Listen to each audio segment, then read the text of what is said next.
Anitya, nothing is permanent. One of 12 deep reflections.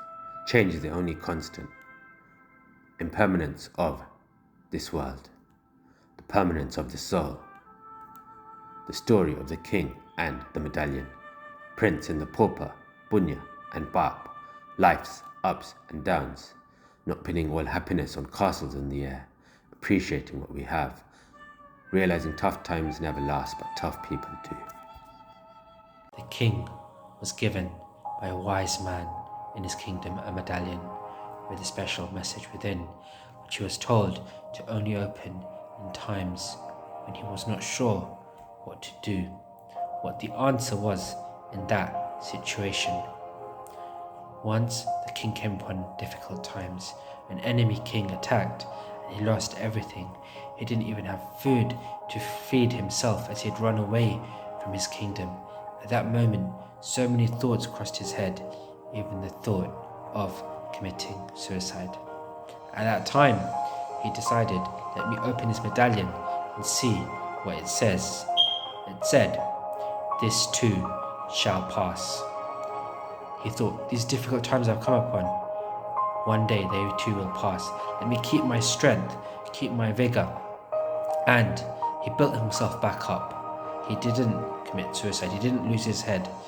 Slowly, situations, time, people, places changed as they do. And with effort and time, he managed to not only survive, but through his luck and hard work, he managed to actually regain his whole kingdom. Now he had more prosperity and power than ever.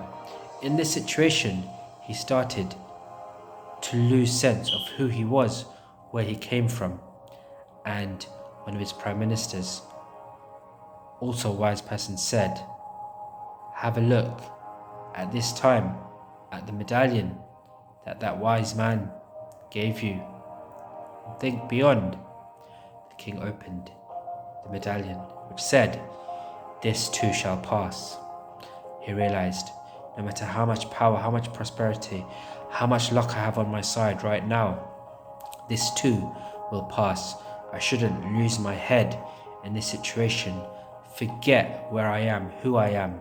A prince can become a pauper can become a prince, like I've seen, even in my own life story. He regained his senses, came back from being intoxicated, behaved properly, treated others well. This too shall pass. No matter what situation we are in life, up or down, joy or sorrow, every moment shall too pass. Anitya Bhavana, the impermanence of the world, of situations in the world. Like a dewdrop hanging from a blade of grass, can fall at any time. So, this life too, this power too, this youth too, they all can, will, and do end at any time. Along with the impermanence of the world is the permanence of this soul beyond the body. These are all elements of Anitya Bhavana, or the impermanence, power, wealth, youth, looks, all of these things that we put everything on, realize this too shall pass, just as the king realized. Situations won't bring us down. Situations won't make us lose our head on what is transient, and what is permanent is within something not measured by the look of your car, the height of your house, or the amount of money in your pocket, but something higher, something beyond. Relate to Anitya Bhavana, the impermanence of transitory things, not taken alone, because alone that can lead to depression, but put in with that which is permanent, more subtle, and harder to achieve, but lasting and satisfying. Anitya Bhavana. Thank you.